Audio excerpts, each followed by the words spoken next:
Maman, Oui, chérie. moi, le tété. Tu veux la tétée? On va mettre Eros à la sieste. Et puis après, tu vas avoir ta tétée.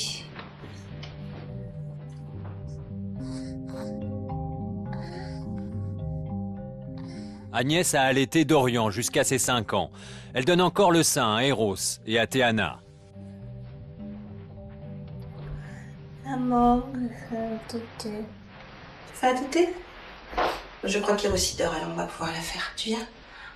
Ouais. Hop, là, c'est le petit moment de pause à toutes les deux.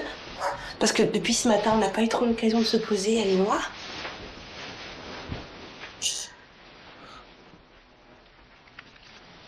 Voilà, bon. Eros, c'était le gauche, Théana, c'est le droit.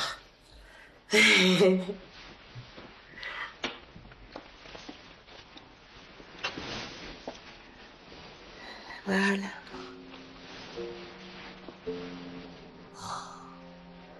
Donc là, c'est notre petit moment de bonheur à nous, toutes les deux.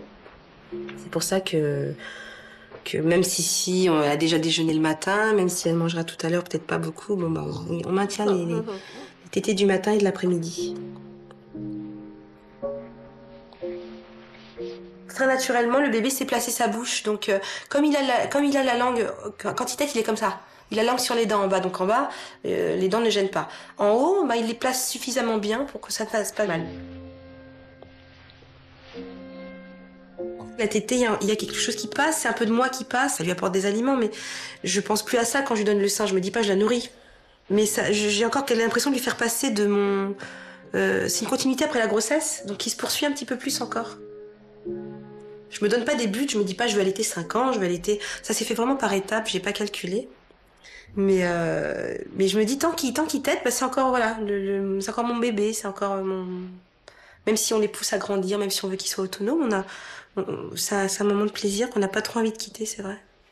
Donc même s'il y a des moments où c'est vrai que où je dis non, là je veux pas qu'elle tète, je veux pas qu'elle tète tout le temps, mais ne serait-ce qu'une tétée par jour, je voudrais qu'elle reste, voilà, un petit peu plus longtemps. Nous avons voulu avoir l'avis d'un médecin. Pour cela, nous nous sommes rendus dans le cabinet du docteur Grandsen, pédiatre, à Paris. Nous ne sommes plus dans les cavernes. Nous avons le droit de vivre comme si. C'est pas interdit. Le problème, c'est que quand on vit comme si, les enfants apprennent comme si. Et ils ont beaucoup de mal ensuite à se retrouver dans le monde autre que caverne.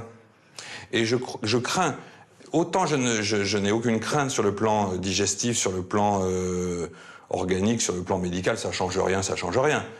Je ne veux pas dire qu'il ne faut pas qu'un enfant mange du lait de sa mère après 1 an. Mais je crois que ce n'est pas sain, S-A-I-N, pour lui, de continuer à être au sein, S-E-I-N, indéfiniment. Il faut bien aussi que la mère, oui, en l'occurrence c'est la mère, accepte dans sa tête que son enfant grandisse. À partir de 2-3 ans, le bébé n'est plus un bébé, c'est un enfant qui va. Alors continuer à lui donner le sein à 4 ans, ça veut dire tu es mien. Je suis contente qu'elle grandisse aussi. Sauf qu'au moment où on fait cette tétée, moi j'y prends du plaisir. Voilà, on est humain quelque part, je me laisse un peu aller à prendre ce plaisir du câlin tété, quoi. Pour Agnès, l'allaitement tardif n'est pas incompatible avec une vie de couple épanouie. Mon mari, il adore mes seins quand j'allaite parce qu'ils sont un peu plus gros, que sinon ils sont tout petits. Et puis il aime bien quand le lait coule, il aime bien. Donc lui, au contraire, me donne l'impression d'être plus femme. Le fait qu'elle allait, bon, effectivement, la poitrine elle gonfle, hein. Donc ça la rend quand même plus femme. Le fait d'allaiter aussi, ouais. Bon, c'est vrai que les enfants, ils profitent plus de la maman que moi en ce moment, quand même. Mais bon, l'allaitement, elle va pas durer non plus jusqu'à l'adolescence, quand même. Déjà, jusqu'à 5 ans, déjà, je pense que c'est déjà pas mal, quoi.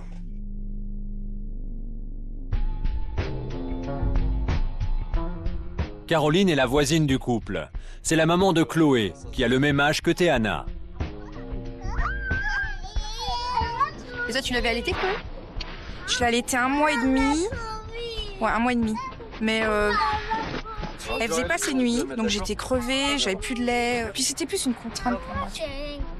Mets-toi là, Chloé, vas-y. Arrivé à un certain âge, ça me choque dans le sens que c'est par rapport le rapport à la sexualité. Le gamin, quand il a 2 ans, il mange. Ça fait bizarre de voir le garçon comme ça qui pouf, il se colle au sein, il court, comme s'il prenait sa tétine dans la bouche. C'est étrange, quoi. Tiana, quand elle venait à la maison, quand vous veniez, elle allait jouer avec Chloé dans le jardin, puis tout d'un coup, quand ça lui prenait, elle venait téter, mais ça durait quoi même pas 1 minute, quoi. Il repartait. Et là, il y a plus rapport vraiment alimentaire. C'est plus ça. Là, ouais, c'est vrai. Hein, et c'est ça, en fait, qui est le plus... Oui, c'est ça vrai, le truc le plus choquant. Choqué, c'est un grand mot, je trouve. Malgré ses convictions, Agnès évite désormais d'allaiter ses grands-enfants en public. Dorian, quand il était à la piscine, il aimait bien une tétée juste après le bain. Et donc, moi, aucun problème. Hop, je déballe mon sein. Au niveau du maillot, aucun problème. Et puis, une fois, il avait 3 ans. Et à 3 ans, j'ai vu des regards vraiment très réprobateurs. Une mamie qui se retourne. Oh. Et du coup, c'est là que je me suis dit, peut-être arrêter là quand même, l'extérieur. Du coup, je l'ai plus fait après.